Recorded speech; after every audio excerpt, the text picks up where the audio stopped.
Welcome আমার প্রিয় শিক্ষার্থী বন্ধুরা, তোমরা সবাই আশা করি ভালোভাবে ক্লাস করছো অনলাইনে। তো আজকে আমি ক্লাস 8-এর একটা বিষয় নিয়ে তোমাদের সঙ্গে আলোচনা করব, ফিজিক্যাল সায়েন্সে। তো 8-এ তোমাদের সিলেবাসে দেখলাম ক্লাস ফার্স্ট সামেটিভের পরে সেকেন্ড সামেটিভে তাপ দিয়ে শুরু হচ্ছে, তো আমরা করব হচ্ছে তাপ দিয়ে। ঠিক আছে? তো সবার আগে আমাদের যেটা দরকার সেটা হচ্ছে তাপ জিনিসটা কি, সেই সম্বন্ধে প্রাথমিক ধারণা তোমরা ক্লাস 7-এ পেয়ে এসেছো। সেখানে আমরা দেখেছি তাপ কি, তাপ হচ্ছে অন্যান্য আলো, শব্দ, এইসব অন্যান্য শক্তির মতো তাপও হচ্ছে এক প্রকার শক্তি, যেটা গ্রহণ করলে কি হয়, বস্তু আরো উত্তপ্ত হয়ে ওঠে, আর যেই শক্তিটা বর্জন করলে বস্তু ধীরে ধীরে ঠান্ডা হয়ে পড়ে। এটুকুই আমরা তাপ সম্বন্ধে জেনেছি। তোমরা আরো জেনেছো যে কোনো বস্তু দ্বারা গৃহীত বা বর্জিত তাপ, মানে সেই বস্তুটা কতটা তাপ গ্রহণ করবে, সেই তাপটা নির্ভর করে তিনটে বিষয়ের উপর, তাই না?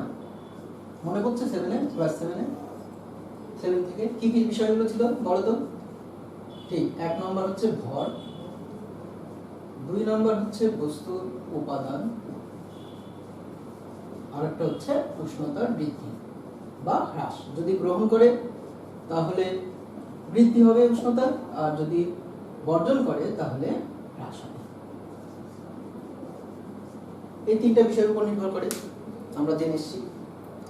এইবার এই তিনটা বিষয়ের উপর নির্ভর করে সেটা তো জানলাম, কিন্তু এই তিনটা বিষয় এর উপর কিভাবে নির্ভর করে, অর্থাৎ আমি কোনো একটা বস্তু কতটা গরম হতে গেলে কতটা তাপ তার দরকার হবে, সেই জিনিসটা যখন আমরা জানতে চাইব, অর্থাৎ যে কোনো বিষয়কে যখন আমরা গাণিতিক সমীকরণের সাহায্যে প্রকাশ করতে চাইব, তখন দেখতে হবে আমাদেরকে যে কিভাবে নির্ভর করে। তো ধরলাম কোনো একটা বস্তু দ্বারা গৃহীত তাপ, ধরে নাও কিউ পরিমাণ। কি পরিমাণ বস্তু? ধরলাম এম ভরের কোনো বস্তু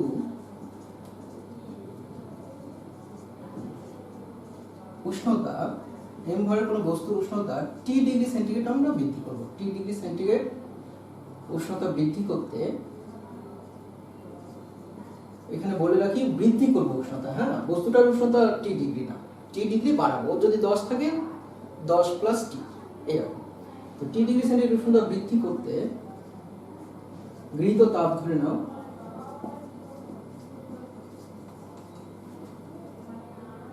কিউ। ঠিক আছে, ধরে নিলাম যে কোন এম ভরের একটা বস্তু নিলাম, আমরা এম ভরের কিছু বস্তু নিলাম, ওর উষ্ণতা আগে যা ছিল তার থেকে টি ডিগ্রি সেন্টিগ্রেড আমরা বাড়াবো। সেই জন্য বাড়াতে গেলে তো তাপ প্রয়োগ করতে হবে আমাদেরকে, তো সেই তাপটা ধরে নিলাম হচ্ছে কিউ। ঠিক আছে? তো এইবার আমাকে বলো যে ভরের উপর কিভাবে নির্ভর করে। 7-এ তোমরা পড়েছো, আরেকবার আমরা একটু মনে করি, এটা খুব সিম্পলি ব্যাপার।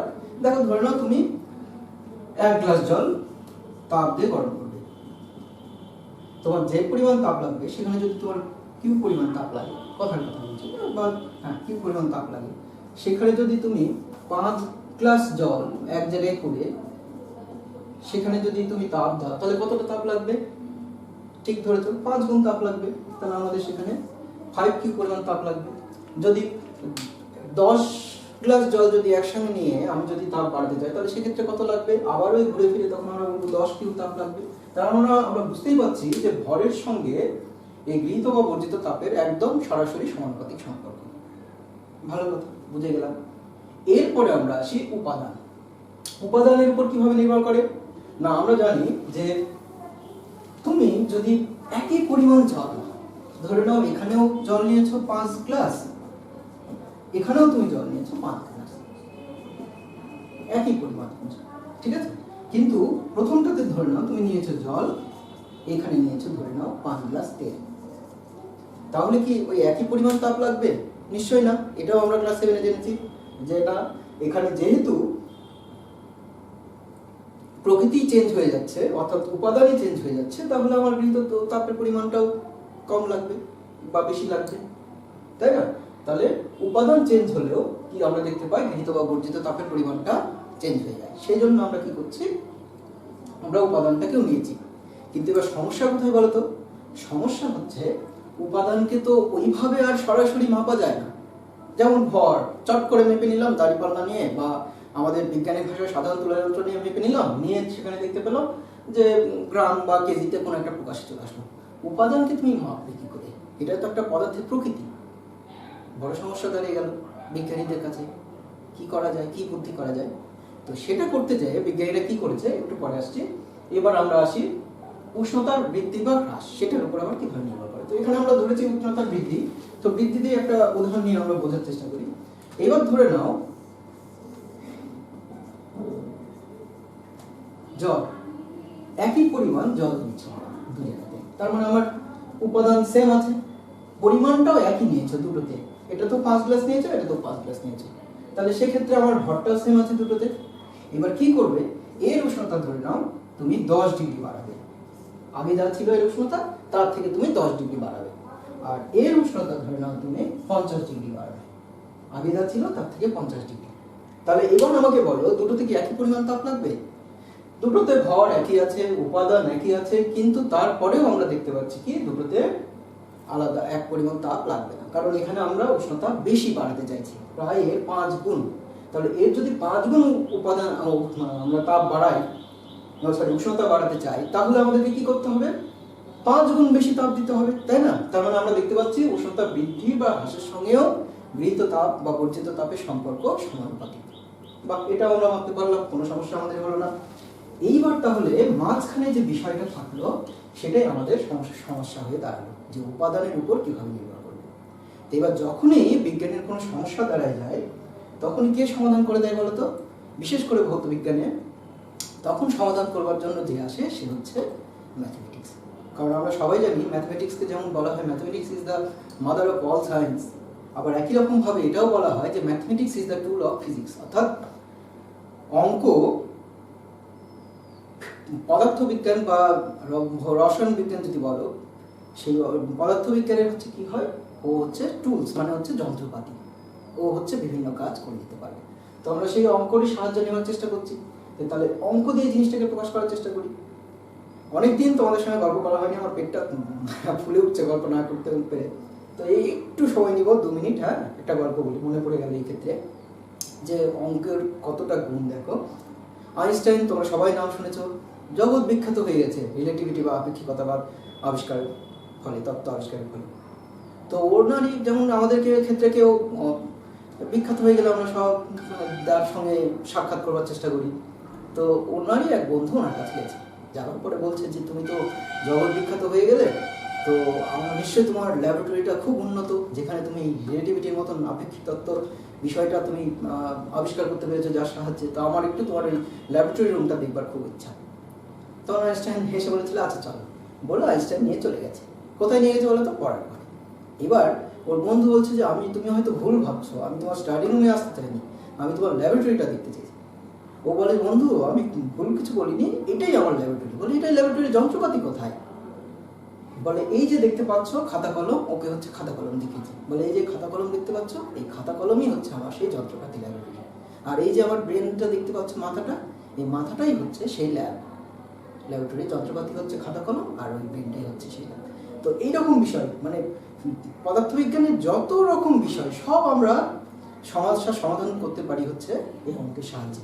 তো সেক্ষেত্রে আমরা দেখতে পেলাম দুটো বিষয়কে খুব সরাসরি আমরা সমাধান করতে পারছি, কিন্তু এই উপাদানটার উপর কিভাবে নির্ভর করে, ওকে কিভাবে আমরা আমাদের হিসাবের মধ্যে আনবো সেটা পারছি না। তো সেক্ষেত্রে আমরা তখন কি করবো, আমরা আবার ওই অঙ্কের সাহায্য নেব। কিভাবে দেখো, এম ভরের একটি বস্তুর উষ্ণতা ধরে নিয়েছি প্রথমেই, টি ডিগ্রি বৃদ্ধি করতে যদি আমাদের গৃহীত তাপ কিউ লাগে, তাহলে আমাদের এই দুটো বিষয় আমরা আলোচনা করলাম। তাহলে তোমরাই বলো আমাকে, যদি এটা 2m ভরের বস্তু হয়, ওই টি ডিগ্রি যদি বাড়াতে চাই, তাহলে সেক্ষেত্রে আমাদের কত তাপ লাগবে?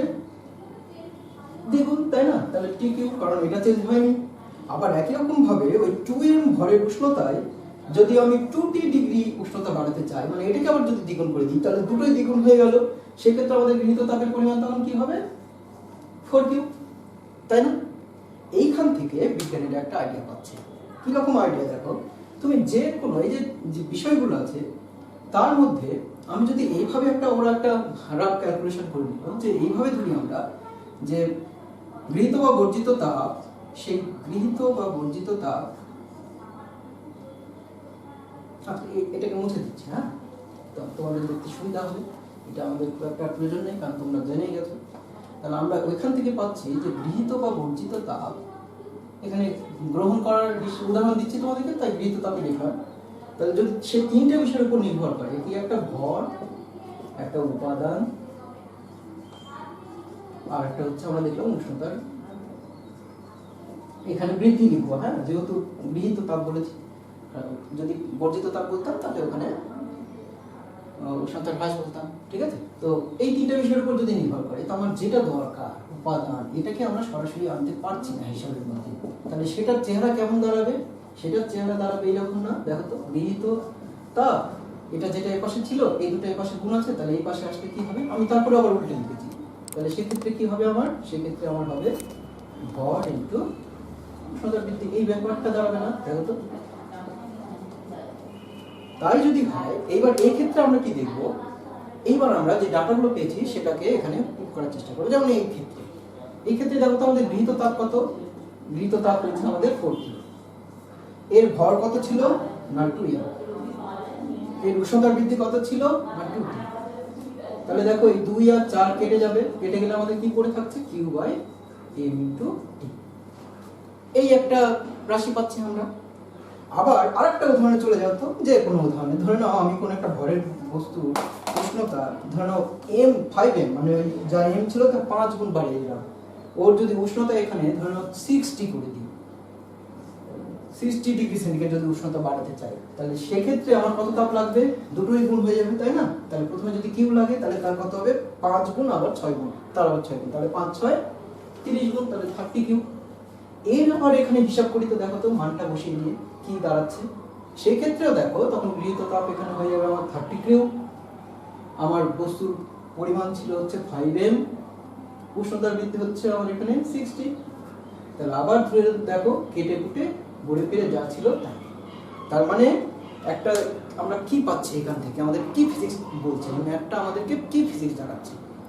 ফিজিক্স জানাচ্ছে এটাই যে যদি তুমি একটা নির্দিষ্ট উপাদানের বস্তু নাও, ধরে নাও জলই যদি নাও, তাহলে সেই জলের ক্ষেত্রে কি হচ্ছে? আমরা দেখতে পাচ্ছি উষ্ণতা পরিমাণ যাই বাড়ায় না কেন, এই যে বিষয়টা, এইটুকু ভৌত রাশি অর্থাৎ গৃহীত তাপ ডিভাইডেড বাই ভর ইন্টু উষ্ণতার বৃদ্ধি, এই পরিমাণটা কিন্তু সবসময় একই থাকছে, তাই থাকছে না? আমরা তাই দেখতে পাচ্ছি না?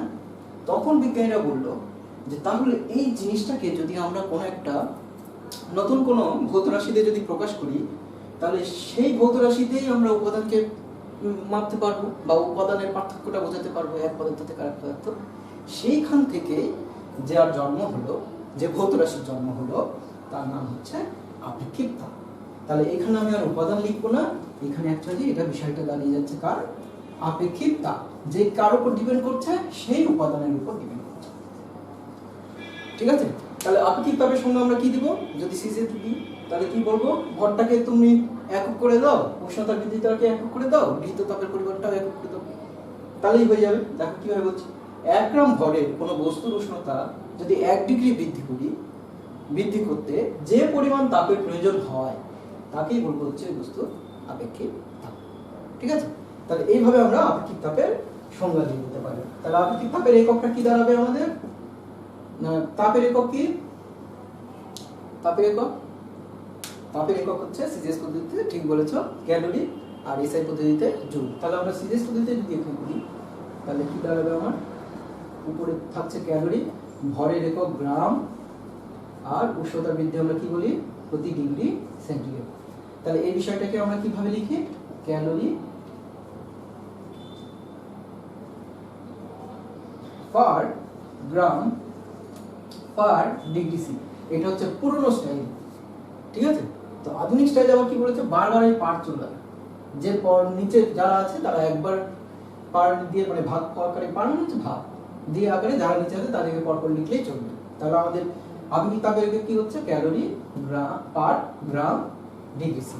এইটা এরও লেটেস্ট, আরো বেশি আপডেট হয়ে বিজ্ঞানীরা বলছে যে এগুলো পারটা হটাও, এইভাবে আর আমরা লিখবো না। যারা উপরে থাকবে তার উপরে গুণ আকারে থাকবে, যারা নিচে থাকবে তাদেরকে পাওয়ারে আমরা মাইনাস করে লিখবো। এটা এই সম্বন্ধে তোমরা জেনেছো। তাহলে কি হবে? Calorie gram to the power -1 degree C to the power -1। ওরা নিচে আছে, আর ক্যালোরির উপরে কিছু না, উপরে আছে যে। ঠিক আছে, তাহলে এই দাঁড়ায় গেল আমাদের আপেক্ষিক তাপ। তাহলে দেখো অঙ্ক কিভাবে আমাদের বিভিন্ন সমস্যা, বিজ্ঞানের সমস্যার সমাধান করে দেয়। তাহলে আমরা যে উপাদান যাকে আমরা মাপতে পারছিলাম না তাকে আমরা চাইলেই কি করতে পারলাম, আপেক্ষিক তাপের সাহায্য নিয়ে উপাদানকে না মাপতে পারি, কিন্তু ওই বস্তুটার আপেক্ষিক তাপের মান কত সেখান থেকে আমরা বুঝে যেতে পারবো। এইভাবে কি হয়ে গেছে, জলে যখন আমরা মেপেছি তখন দেখতে পাচ্ছি জলের আপেক্ষিক তাপের মান দাঁড়িয়ে যাচ্ছে 1। ঠিক আছে, এইভাবে অন্যান্য বিভিন্ন পদার্থদের মাপা হয়েছে। এরপরে দেখবে তোমাদের বইয়ে একটা চার্ট দেওয়া আছে, সেই চার্টে কোনো বস্তুর ভর দেওয়া আছে, ওর আপেক্ষিক তাপের পরিমাণ কত সেটাও দেওয়া আছে, কতটা উষ্ণতা বাড়াবো সেটাও দেওয়া আছে। তোমাকে বের করতে হবে কি মোট কত ওর তাপ লাগবে, গৃহীত তাপ লাগবে। এবার নিশ্চয়ই খুব ইজি, তোমরা চাইলেই এই সূত্রটা প্রয়োগ করে শুধু এখানে তাহলে আমাদের কি সূত্রটা দাঁড়িয়ে যাবে, সেক্ষেত্রে আমাদের সূত্রটা দাঁড়িয়ে যাবে এরকম, যে আপেক্ষিক গৃহীত বা বর্জিত তাপ, এটা মুছে দিচ্ছি, গৃহীত বা বর্জিত তাপ কি কি বিষয়ের উপর নির্ভর করছে, ভরটাকে। গৃহীত বা বর্জিত তাপকে সম্ভবত তোমাদের বই কি দিয়ে প্রকাশ করেছে, বিভিন্ন বই বিভিন্ন বিষয় দিয়ে প্রকাশ করা হয়, তাতে কোনো অসুবিধা নেই, বলে দিলেই হয়ে গেল যে গৃহীত তাপকে আমি কি দিয়ে প্রকাশ করছি। ঠিক আছে, তাহলে গৃহীত তাপ কিউ যদি হয় তাহলে ভর যদি ধরে নাও এম, এবার উপাদানটাকে আর উপাদান তো মাপতে পারবো না, ওটা লিখতে পারছি না, আপেক্ষিক তাপ নিয়ে আসতে হবে। তো আপেক্ষিক তাপের একক স্পেসিফিক হিট ক্যাপাসিটি, সেই জন্য ওর এস নেওয়া হচ্ছে। তাহলে এম এস কিন্তু উষ্ণতার বৃদ্ধি, তাহলে ধরে নাও বস্তুটার উষ্ণতা পরে বেড়ে হলো T2 আর বস্তুটার আগে ছিল ধরে নাও T1, তার আমার সূত্র দাঁড়িয়ে যাচ্ছে কি ms T2 - T1। মাইনাসে কেন লিখলাম, যদি আমার প্রথমে উষ্ণতা দেওয়া আছে, তারপর বললো যে এতটা বাড়াবো আমি, ধরে নাও 10 ডিগ্রি থেকে 30 ডিগ্রি সেন্টিগ্রেডে নিয়ে যাব, তাহলে বুঝতেই পারছো, তাহলে তখন 10 ডিগ্রিটা হবে আমার T1 আর 30 ডিগ্রিটা হবে হচ্ছে আমার T2। তাহলে উষ্ণতা বৃদ্ধি এক্ষেত্রে 30 - 10 মানে 20 ডিগ্রি। এইভাবে আমরা এখানে লিখেছি। তাহলে এই সূত্র প্রয়োগ করে আমরা চাইলেই ওই চার্টে যে কোনো বিষয় সমাধান করে নিতে পারবো। ঠিক আছে, তাহলে এই অবধি আমরা এটা জানলাম। এইবার আমরা আসি তারপরের বিষয়টাতে, তাপ চ্যাপ্টারে। তারপরে আমাদের আছে কি বইয়ে, এবার আছে অবস্থান পরিবর্তন ও লীন তাপের ধারণা। তোমাদের বই নিশ্চয়ই কাছে আছে, তোমরাও দেখে নিতে পারো, সেখানে তোমরা পেয়ে যাবে অবস্থার পরিবর্তন ও লীন তাপের ধারণা। পেয়েছো বিষয়টা? এখানেও তোমরা ছোট থেকেই পড়ে আসছো, 7এও পড়েছো, তাই না? আমরা এখানে একটু তাড়াতাড়ি পড়বো। আমরা জানি পদার্থের 3টে অবস্থা, কঠিন, তরল এবং গ্যাসীয়।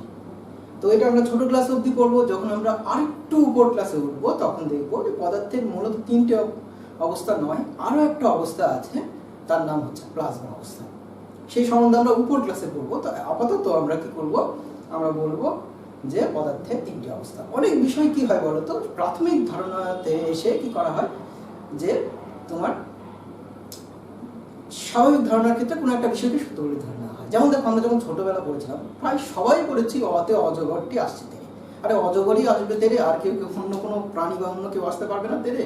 কিন্তু যে অতে অজগরটি আসছে তেরে বললে কি হয়, মানুষ মনে খুব সহজেই অসম্বন্ধে, শরীর সম্বন্ধে একটা ধারণা আমাদের খুব তাড়াতাড়ি জন্মায়। তো এরকম বিষয়টা, তো এই ক্ষেত্রে আমরা কি করবো, তাহলে আমরা ধরে নিব পদার্থের 3টে অবস্থা তোমরা নিবে। তাহলে সেই 3টে অবস্থার মধ্যে একটা অবস্থা হচ্ছে কঠিন, আর একটা অবস্থা হচ্ছে তরল, আর একটা হচ্ছে গ্যাসীয়। তো আমরা প্রথমে কঠিন আর তরলে আসি। যখন তুমি কঠিন থেকে তরলে রূপান্তরিত করবে, আমরা সবাই জানি পদার্থের এক অবস্থা থেকে আরেক অবস্থায় রূপান্তরিত করতে গেলে কার প্রয়োজন হয়, তাপের প্রয়োজন হয়। তাহলে কঠিন থেকে যখন তরলে পরিণত তখন তোমাদের কি লাগছে, তখন যে পদ্ধতিটা তাপ দিচ্ছ, তাপ প্রয়োগ করবার ফলে যে পদ্ধতিটা আমরা পাই সেটাকে বলা হয় গলন, ঠিক না? আবার একই রকম ভাবে, ঠিক তো, আবার একই রকম ভাবে দেখো, তরল থেকে কঠিনে পরিবর্তিত হওয়ার পদ্ধতির নাম তোমরা সবাই জানো, ছোট ক্লাসেও পড়ানো হয়েছে, এখানে আরেকবার আলোচনা হয়েছে কঠিন গলন, তাই তো? তো এইবার কি হয়, আমরা তাপ দিলে কোনো কঠিন পদার্থ কি হয়, তরলে পরিণত হয়। আবার তরল পদার্থ থেকে তাপ বের করে নিলেই কঠিন পরিণত হয়। এবার আমাকে বলো তো, যে কোনো তরল পদার্থকে তাপ দিলে সঙ্গে সঙ্গে কি সেটা তরলে পরিণত হয়? একেই আমি তরলে গলিয়ে দেবো, তরলে পরিণত হওয়া মানে গলিয়ে দাও, একে আমি গলিয়ে দেবো। এখনই যদি একটু তাপ দিয়ে গলে যাবে সঙ্গে সঙ্গে? নিশ্চয়ই না। কি হয়, আমরা দেখতে পাই যে কোনো পদার্থ তোমার হচ্ছে একটা নির্দিষ্ট উষ্ণতায় তাকে আগে যেতে হবে, তারপরে সে গলতে শুরু করবে। যে নির্দিষ্ট উষ্ণতায় কোনো একটা পদার্থ, কোনো একটা কঠিন পদার্থ গলতে শুরু করে, সেই নির্দিষ্ট উষ্ণতাটাকে বলা হয় হচ্ছে গলনাঙ্ক। ঠিক, না, সেই নির্দিষ্ট উষ্ণতাকে বলবো আমরা হচ্ছে গলনাঙ্ক। তো আরেকটু সংজ্ঞাটা মডিফাই করতে হবে, একটু পরে আসছি কি ভুল দাঁড়িয়ে যাচ্ছে। অন্যরকম উল্টো ভাবে যে নির্দিষ্ট উষ্ণতায় কি হয়, একটা তরল পদার্থ আবার কঠিনে পরিণত হয়, তাকে আমরা বলবো হচ্ছে হিমাঙ্ক।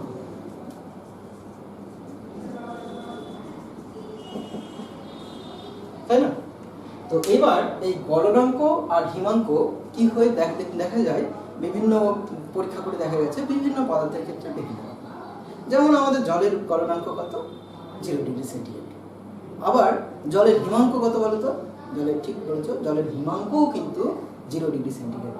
তার মানে কি হয়, গলনাঙ্ক আর হিমাঙ্ক এমন একটা তাপমাত্রা যেখানেই কি হয় অবস্থার কঠিন থেকে তরল বা তরল থেকে কঠিনে পরিবর্তিত হয়। তাহলে বেশিরভাগ পদার্থের ক্ষেত্রে কি হয়, গলনাঙ্ক আর হিমাঙ্ক কিন্তু নির্দিষ্ট। কিছু কিছু পদার্থ আছে যাদের তুমি গলনাঙ্ক আর হিমাঙ্ক নির্দিষ্ট করে বলতে পারবে না, মানে ও তাপ দিচ্ছ হঠাৎ কখন যে বলে গেছে আমরা ঠিক পাই না। বা হয়তো কোনো আজকে কথার কথা কোনো একটা পদার্থ 30-এ বললো, কালকে 32-এ বলছে, পরের দিন 34-এ বলছে, এইরকম হয় কিছু কিছু পদার্থ। তাদের নামগুলো কি, তাদের নামটা আমাদের মনে রাখতে হবে। তাদের নামগুলো হচ্ছে যেমন চর্বি, মাখন, এইসব পদার্থ, ঠিক আছে? এদের কি হয়, গলনাঙ্ক, কাজ, হিমাঙ্ক এগুলো কিন্তু নির্দিষ্ট নয়। তোমাদের বইয়ে দেখবে আছে সেই বিষয়টা, ঠিক আছে? এরপরে আমরা আসি, এটা একটু মনে রাখবে, তাহলেই আমাদের এখান থেকে হয়ে যাবে। এইবার আমরা আসি যে এই গলনাঙ্ক আর হিমাঙ্কে, অর্থাৎ গলনের ফলে, প্রথমে আমরা গলনেই চলে যাই। গলনের আয়তন কেমন পরিবর্তিত হয় গলনের ফলে, দেখবে তোমাদের বই আছে, তোমরা একটু মিলিয়ে নাও, তাহলে তোমাদের পড়তে সুবিধা হবে। আর অবশ্যই প্রত্যেকটা ক্লাসে, হ্যাঁ, যখন যেটা শুধু এখানে বলে না, স্কুলেও সব সময় মনে রাখবে, জীবনে সফলতা লাভের এটাও একটা মূল মন্ত্র। আমরাও তাই চেষ্টা করেছি যতটা সম্ভব, যখনই যেটা স্যার আমাদেরকে বোঝাবে, যখনই ক্লাসে খুব তাড়াতাড়ি ওই বিষয়টা করে নেবে। তাহলে কি হবে, বোঝানোর সময় আমরা যে কথাগুলো বলি তোমাদেরকে, যে গল্প শোনায়, যে যোগ শোনায়, এগুলো সব কিছু বলবার পেছনে আমাদের কিছু না কিছু উদ্দেশ্য থাকে। তো এগুলো মনে পড়বে, দেখবে তোমার যে পড়াটা অন্য সময় পড়লে 1 ঘন্টা লাগতো, সেটা আধা ঘন্টাতেই তোমাদের মনে পড়বে। ঠিক আছে? তো আজকে অবশ্যই পড়ে নিবে একটু বইয়ের সঙ্গে। তো গলনের ফলে আমরা জানতে চাইছি যে আয়তন কেমন পরিবর্তিত হয়। আয়তন সম্বন্ধে তোমাদের জানা আছে? আয়তন জিনিসটা কি বলতো? আয়তন জিনিসটা হচ্ছে, এটা কিন্তু বলবে না যে কোনো একটা পদার্থ যে পরিমাণ জায়গা দখল করে থাকে। আমি দেখেছি আমাদের ম্যাক্সিমাম স্টুডেন্টরাই বলে যে কোনো একটা পদার্থ যে পরিমাণ জায়গা দখল করে থাকে তাকে আয়তন বলে। না, ওইভাবে বলা যাবে না। কেন বলতো? ধরে নাও পদার্থটার কোন তলে আছে, তার উপর কোন দেশে আছে, বা কোন ডাইমেনশনে আছে, ডাইমেনশন বললে তোমরা বেশি পরিচিত হবে, তার উপর ডিপেন্ড করে। আয়তন বলতে কোনো একটা কঠিন বা যে কোনো পদার্থ কি হয়, ত্রিমাত্রিক দেশে অর্থাৎ 3D-তে যে পরিমাণ স্থান দখল করে থাকে সেটা হচ্ছে ওর আয়তন বেশিরভাগ ক্ষেত্রে। এইবার যদি বিন্দু হয়, বা ধরে নাও তুমি একটা রেখা টেনেছো, তাহলে এ দেখো এ যে পরিমাণ জায়গা দখল করে আছে, এটা ওর আয়তন কি না, ওটা ওর হচ্ছে দৈর্ঘ্য। ধরে নাও ওর থিকনেস কিচ্ছুই নেই। আবার ধরে নাও একটা তুমি এখানে একটা তল এঁকেছো, এই বক্স এঁকেছো, এই বক্সটা এই বোর্ডের উপর কতটা জায়গা জুড়ে আছে, সেটাও কিন্তু ওর আয়তন না, সেটা হচ্ছে ওর ক্ষেত্রফল। কারণ এটা হচ্ছে দ্বিমাত্রিক দেশ, এটা হচ্ছে একমাত্রিক 1D, এটা হচ্ছে 2D। তাহলে আমরা আয়তন কাকে বলবো? 3D-তে, অর্থাৎ ত্রিমাত্রিক দেশে কোনো একটা বস্তু যে পরিমাণ জায়গা দখল করে থাকে সেটাই হচ্ছে ওর আয়তন। তো এবার গলনের ফলে আয়তন কিভাবে পরিবর্তিত হয় সেটা আমরা জানতে চাইছি। যে কোনো পদার্থকে কি হয় বলতো, আমরা বেশিরভাগ ক্ষেত্রে দেখতে পাই কোনো পদার্থ গলে গেলে আরো বেশি ছড়িয়ে পড়ে, তার মানে ওর কি হবে, আয়তনে বাড়বে। তাহলে গলনের ফলে বেশিরভাগ ক্ষেত্রে আয়তন বৃদ্ধি পায় বেশিরভাগ পদার্থে। কিন্তু কিছু ব্যতিক্রম আছে। কারা বলতো তারা? তাদের মধ্যে খুব অন্যতম হচ্ছে বরফ, ঢালাই লোহা,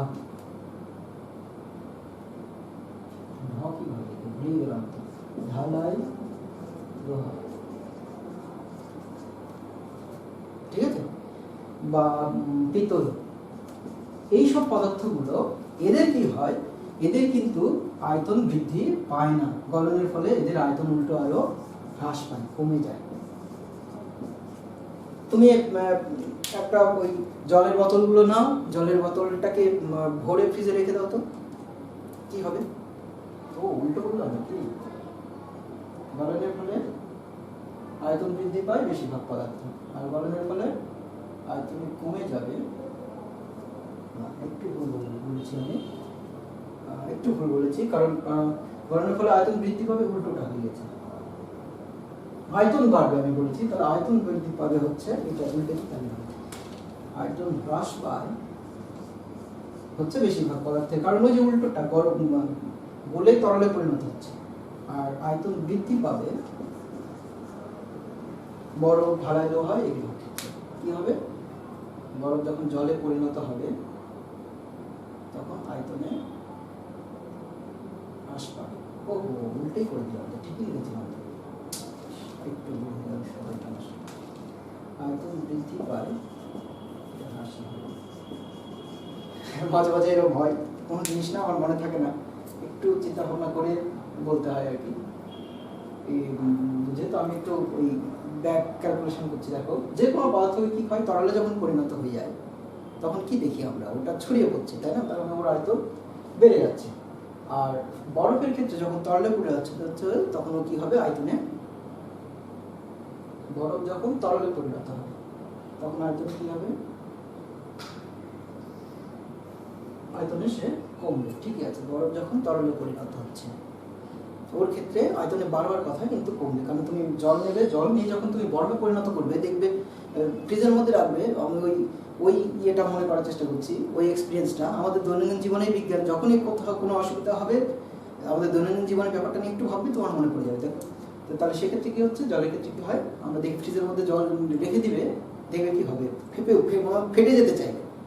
কেন ফেটে যেতে চাইবে? কারণ তখন বরফ হচ্ছে, বরফে পরিণত হলে কি হবে, আয়তনে সে কমে যাবে। আবার উল্টো করে বলো, তাহলে বরফ থেকে তরলে পরিণত হয়ে গেলে কি হবে, আয়তনে ওখানে বেড়ে যাচ্ছে, তার মানে বরফ থেকে তরলে যখন পরিণত হচ্ছে তখন হচ্ছে কি হচ্ছে, আয়তনে বেড়ে যাচ্ছে। তাহলে গলনে এই ঘটনাটা ঘটে। এবার এই ঘটনার কি হয়, সুবিধা অসুবিধা দুটোই হয়। কিরকম দেখো, আবার আরেকটা বিষয় আমাদের দরকার, সেটা হচ্ছে আমরা সবাই জানি ঘনত্ব সমান কি হয় আমাদের, ভর ইন্টু ভর ভাগ আয়তন, তাই না? ভর ভাগ আয়তন। তাহলে এই যে বরফ, এই বরফ যখন গলে যখন জলে পরিণত হচ্ছে তখন কি হয়ে যাচ্ছে, আয়তনে কমে যাচ্ছে, তার মানে ওর ঘনত্ব বেড়ে যাচ্ছে। তার মানে আমরা কি পাচ্ছি, বরফের থেকে জলের ঘনত্ব কিন্তু বেশি। এবার কি হয়, কোনো একটা পদার্থ, দুটো পদার্থ কে কার উপর ভাসবে, তখন দেখা যায় যার ঘনত্বটা বেশি সে ভারী বেশি হবে, তার ভর বেশি, একক আয়তনের ভরটা বেশি, তাহলে সেই নিচে থাকবে। তো এবার বরফের কি হয়, আয়তন যেহেতু বেশি হয়ে যায় সেজন্য বরফ কি করে, তোমার ঘনত্ব কম, ওই জন্য ও কি করে, জলের উপরে কিন্তু সবসময় দেখবে বরফ ভাসে। এই ভাষার জন্য কি হয়, আমাদের শীত প্রধান দেশে, তোমরা সবাই জানো সমুদ্র আন্টার্কটিকা মহাদেশ, সেক্ষেত্রে কি হয়, ওর নিচেও সমুদ্রটা একদম ওখানে তাপমাত্রা খুব কম থাকবার জন্য বরফে আবৃত, একদম বরফের চাদর উপরে থেকে যায়। আর নিচে যদি যাও সেখানে কিন্তু জল আছে। এবার সেই জল থাকবার জন্য সেখানে কি হয়, বিভিন্ন জলজ প্রাণীরা সেখানে জীবনের সৃষ্টি হয়েছে। তোমরা তো জানোই পৃথিবীর শুরুতেই জলের প্রাণের সৃষ্টি হয়েছিল জলে। জল মানে জীব বৈচিত্র্য সেখানে অনেক বেশি, প্রচুর প্রজাতির জীব সেখানে বসবাস করতে পারে। তাহলে এটা একটা সুবিধা। এই গলনের ফলে আয়তন হ্রাস পাওয়ার জন্যই কি হয়েছে, এখানে ওই বরফটা উপরে জমে গেছে, নিচের জলটা জলে থেকে যেতে পেরেছে, সেই জন্য এখানে সেখানে থাকছে। তো এই একটা সুবিধা। আবার আরেকটা সুবিধা কি, এই যে অন্যান্য ঢালাই লোহা, পিতল, এগুলো দিয়ে দেখবে বিভিন্ন রকম আমরা ছাঁচে ফেলে ভাস্কর্য তৈরি করি। ভাস্কর্য তৈরি করে কেন, তরলে আছে, ও প্রথমে গলিয়ে নিই, তরলে আছে, তারপর যখন ছাঁচে ফেলছি তারপর সেই ছাঁচে থাকবার পর সেটা ঠান্ডা হয়ে যাচ্ছে, তারপরে সে কি হয়ে যাচ্ছে, ওটার সঙ্গে একদম ছেটে যাচ্ছে, এইভাবে ও কি হয়ে যাচ্ছে, আরো বেশি একদম খাঁজ উঠে যাচ্ছে, যার জন্য ও দেখতে ভালো হচ্ছে। তাহলে এগুলো হচ্ছে আমার সুবিধা। আবার অসুবিধা কি হচ্ছে ব্যাপারটা, অসুবিধাটা হচ্ছে দেখবে শীত প্রধান দেশে ধরে নাও পাইপ, আমাদের জলের পাইপ যে ট্যাঙ্কি থেকে নেমে আসে, সেই জলের পাইপের মধ্যে জল আছে, এবার কোনো কারণে উষ্ণতা নেমে গেছে, বরফে পরিণত হয়ে গেছে, তখন কি হবে, আয়তনে বেড়ে যেতে চাইবে, আর বেড়ে যাওয়ার জন্য তখন সেটা ফেটে যাবে। ওই একই সমস্যা হয় আমাদের রেডিয়েটরে, মোটর গাড়ির, সেখানেও আমরা কি দেখতে পাই, সেখানেও আমরা দেখতে পাই যে ওটা ফেটে যায়, অনেক সময় যানবাহনের সমস্যা হয়। তো এগুলো কিন্তু আমার হচ্ছে সুবিধা এবং অসুবিধা। ঠিক আছে, এবার আমরা আসি